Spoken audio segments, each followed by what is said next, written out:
sure what's going.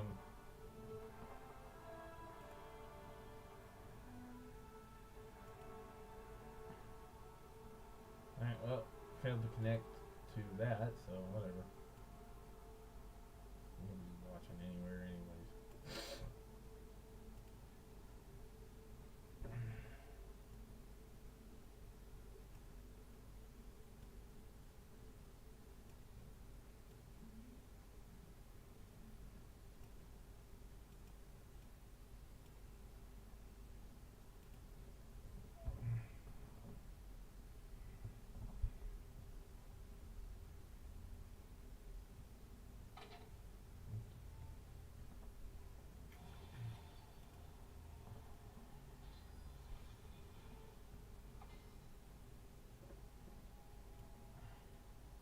I wonder if TikTok's ever gonna answer me, you know? Like, at least give, like, me a human common decency, you know?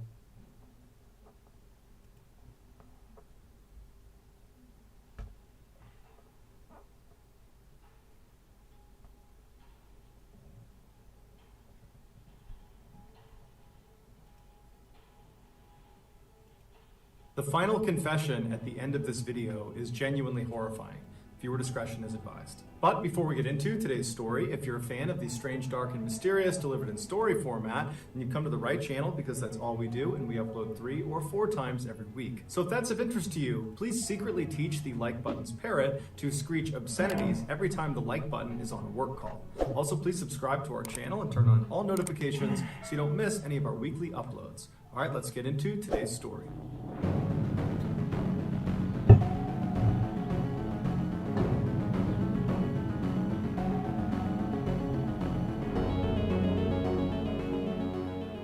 On September 12, 1982, 2 off-duty Alaska police officers were off hunting in a very remote section of Alaska, about 20 miles away from Anchorage. The only way to get out to this area was by plane or by boat, and so generally speaking, the only people that came into this area were big-time hunters. After a long day, the 2 men realized it was starting to get dark and they were still deep in the woods, and so they decided it was time to turn around and start heading back to camp. The journey through the woods was challenging, and so the men walked down to the nearby Kinnick River and walked across an exposed sandbar. And as they walked, they noticed up ahead there was a boot sticking out of the sand. And as they got closer, they realized it wasn't just a boot, there was also a human leg bone still in the boot. Being police officers, they knew the importance of not disturbing a potential crime scene, and so instead they marked on the map where they were, they left the area, and they reported the body to their department. The following day, crime scene technicians came out to that remote area and they very carefully unearthed the remains, which still had women's clothing on them.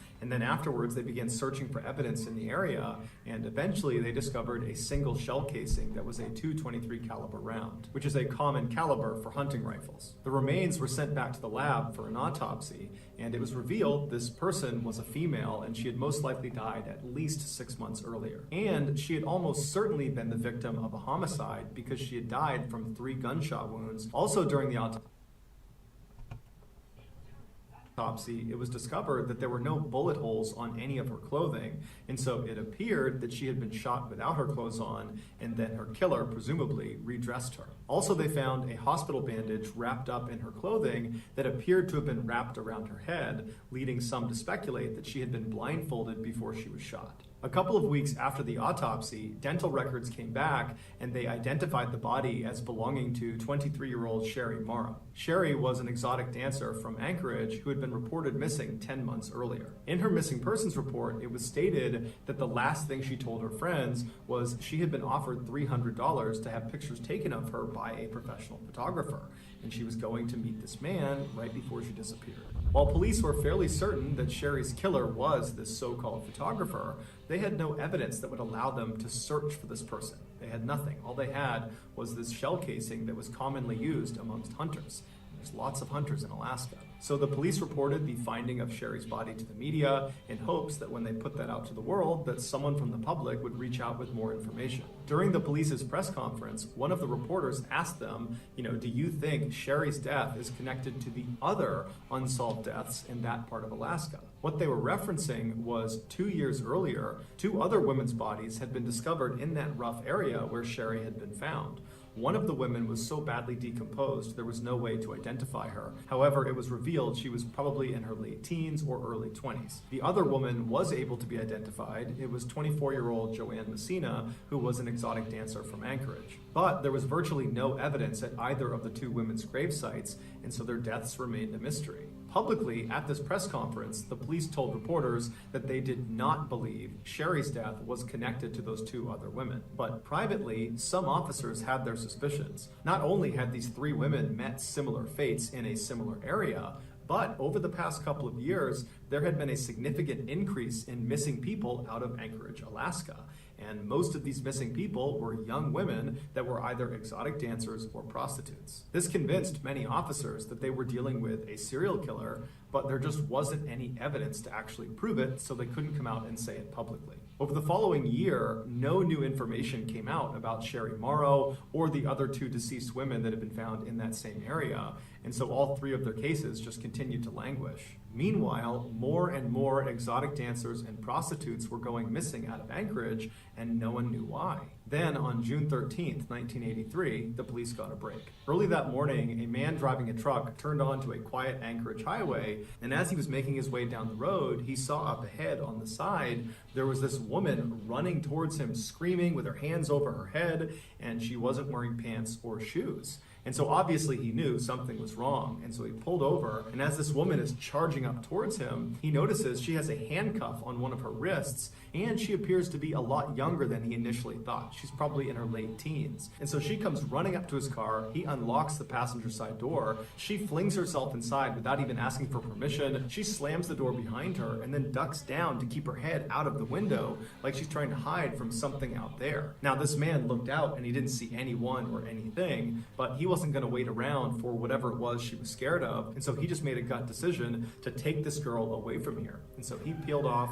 and drove down the road, and the girl, who was very shaken up, couldn't even tell this guy what was going on. She just asked him to please drop her off at a nearby motel, and the man didn't ask any questions. He drove her to the motel and he dropped her off. The girl ran inside and up to her room, and when she ran inside, the motel receptionist sees this girl running in. I mean, she doesn't have her pants on, she's got a handcuff on, she looks terrified, and so she called the police. A few minutes later, the police showed up. They went up to this girl's room, they knocked on the door. The girl opened it up, and she was obviously very scared, and she allowed the police inside, and she told them her name was Cindy Paulson, and she was 17 years old. The police recognized this girl is terrified, she's not a threat, and so they removed the one handcuff that was still on her, and then they asked her, what happened? And the police officers would say her story was just horrible.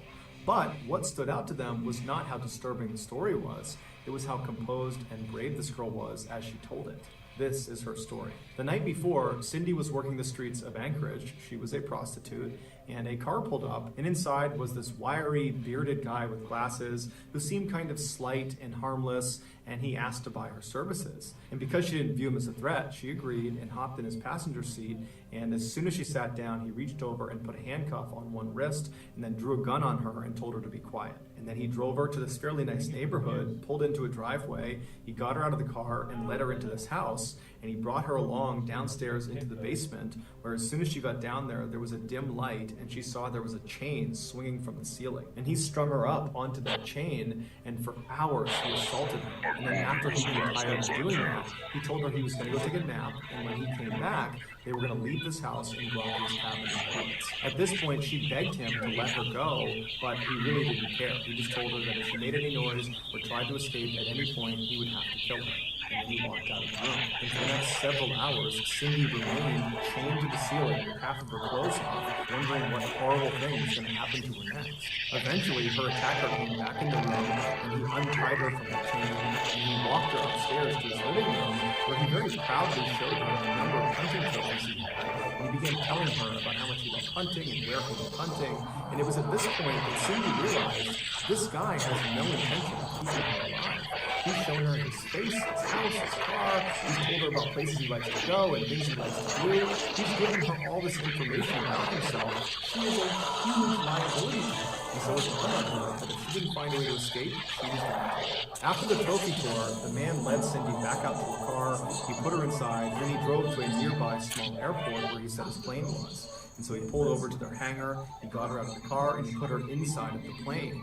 And as Cindy is sitting in the plane, she's watching this guy load gun after gun and bag after bag of what looks like military supplies into this plane. And so she knows that this is the moment. I have to escape right now because as soon as this plane takes off, I'm done for. And so at some point when this guy went over to his car to get something and his back was turned to her, she jumped out of the cockpit of this plane, she fell to the ground, she got up and just began running out of the hangar. And she managed to get out of the hangar and began turning the corner and running towards this forest right as she hears this guy charging after her, screaming that he's going to catch her and kill her. And so she just keeps running for her life all the way into this forest, all the way to that highway before she finally stopped and turned around and she saw the man had stopped following her. This is when she went onto the highway and she flagged down the guy in the truck who brought her to the motel. The police were shocked by her story. It sounded totally unbelievable, but she was so genuinely scared and so detailed that they believed her. And so they told her they would have to bring her to the hospital, and on their way to the hospital, she demanded they go back to that airport that she had been held at so she can try to identify the hangar she had been in, and hopefully the plane would still be in there. And so the police comply, they go into the airport, and Cindy points out the hangar she believes she was in, and when they get there, the plane she had been on was still there, but the man, her attacker, was not there. And so the police got out and they began taking down notes about the plane, its different tag numbers and what it looked like.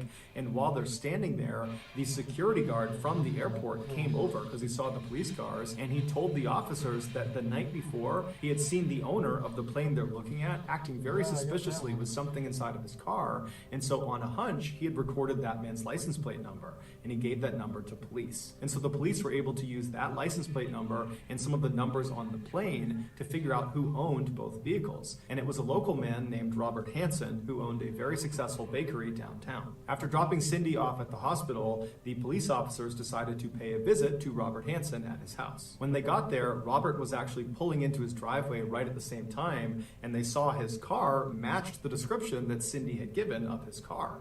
And then when Robert got out of his car, he matched the description that Cindy had given of her attacker. When Robert saw the police parked outside of his house, he immediately invited them over and said, what can I help you with? And the police said, we'd like to talk to you. Can we go inside? Robert invited them inside, and when the police went into his house, it matched the description that Cindy had given of his house with all the hunting trophies everywhere. And so they sat down and they asked him what he was doing the night before, and he said he had spent the night with some friends. He had their contact information, and if you needed to talk to them, you could, but they would say he was with them. When the police asked if they could have a look around his property, Robert immediately consented and said, you can look anywhere you want. And so the police searched his property, but found no signs that Cindy had been attacked there. And so they thanked him for his hospitality and they left. Once they got back to their station, they checked in with Robert's two friends he claimed he was with the night before, and they each independently corroborated Robert's story, saying that yes, he was with them from this time to this time.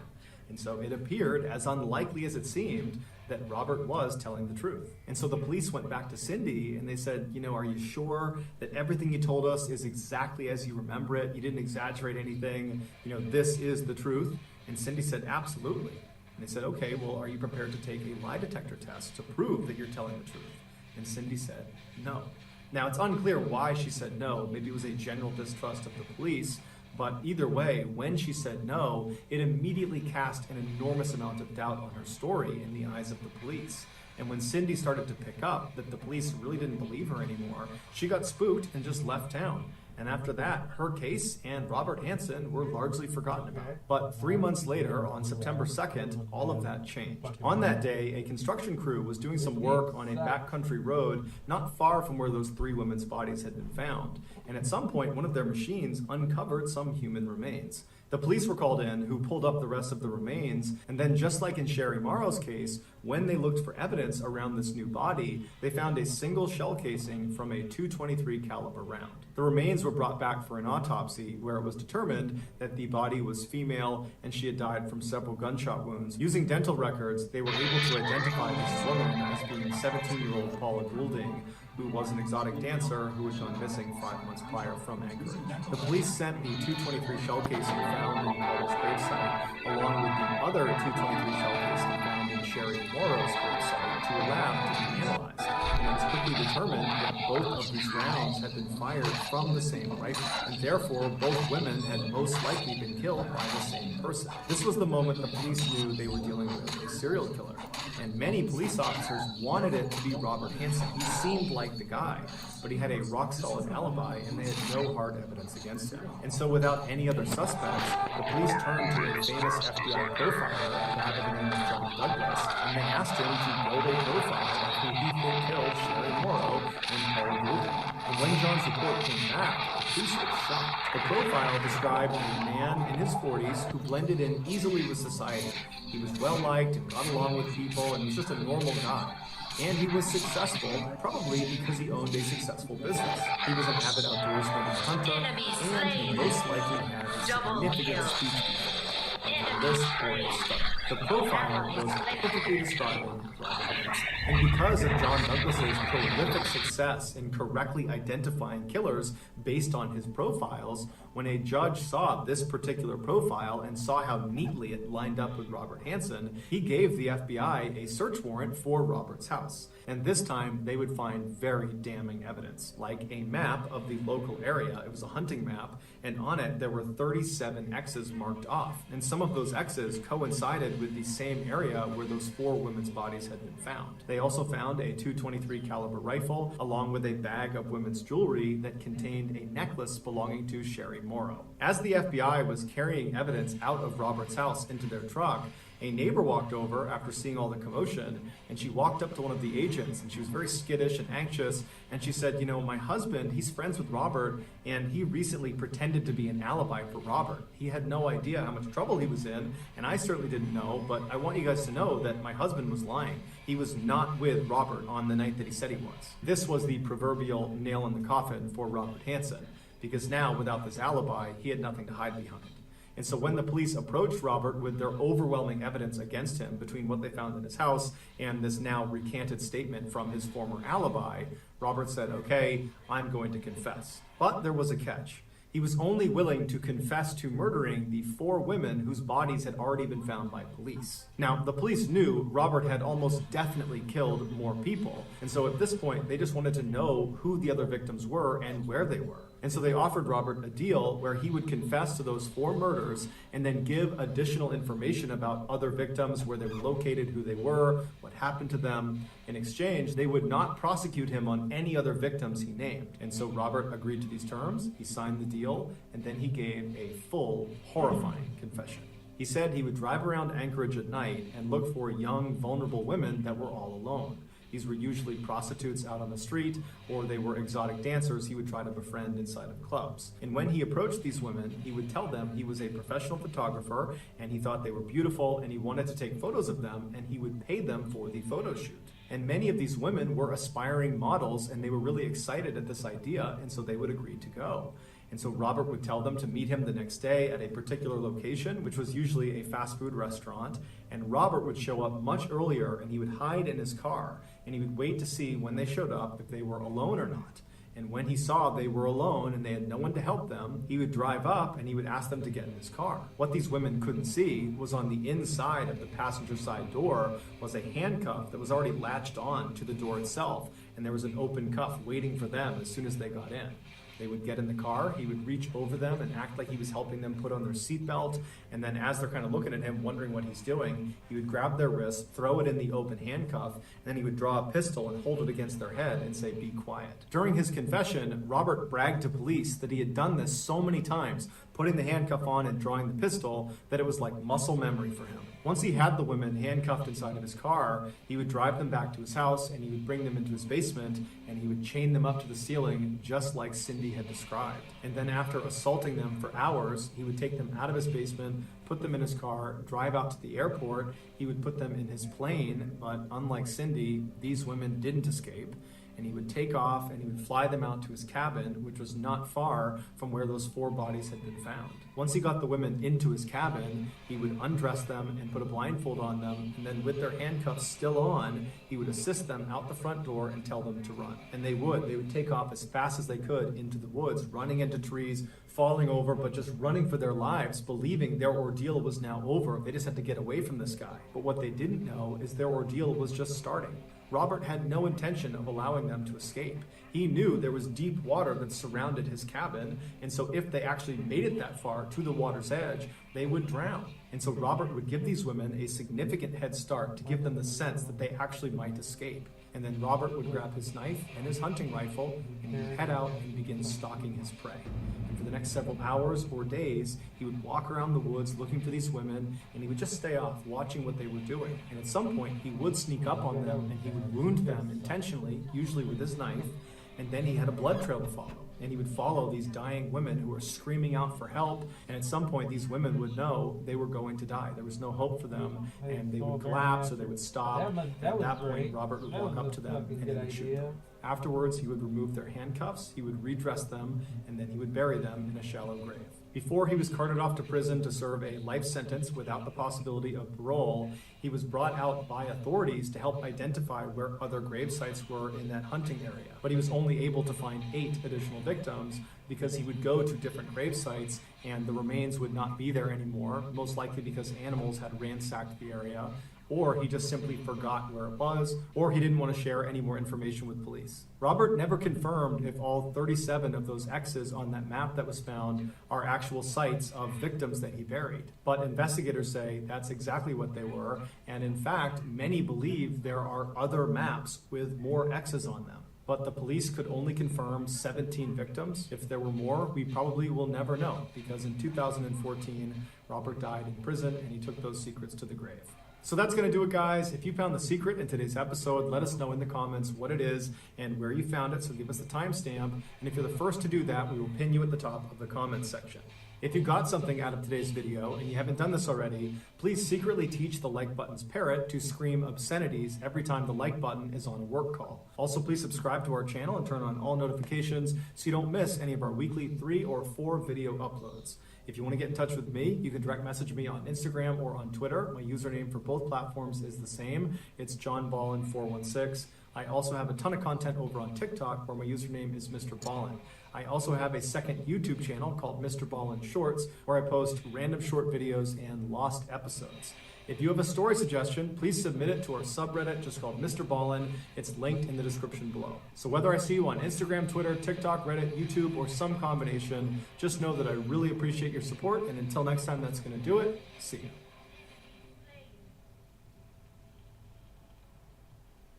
Today's story is about the real-life string of murders in the 1990s that inspired the very famous horror movie Scream. As such, today's video is going to be graphic and distressing, so viewer discretion is advised. But before we get into today's story, if you're a fan of the strange, dark, and mysterious delivered in story format, then you've come to the right place, because that's all we do, and we upload 1 or 2 times every week. So if that's of interest to you, please hide outside of the like button's house while they are watching Game 7 of the World Series, and anytime the game starts to get good, change the channel with your universal remote. Also, please subscribe to our channel and turn on all notifications so you don't miss any of our weekly uploads. All right, let's get into today's story.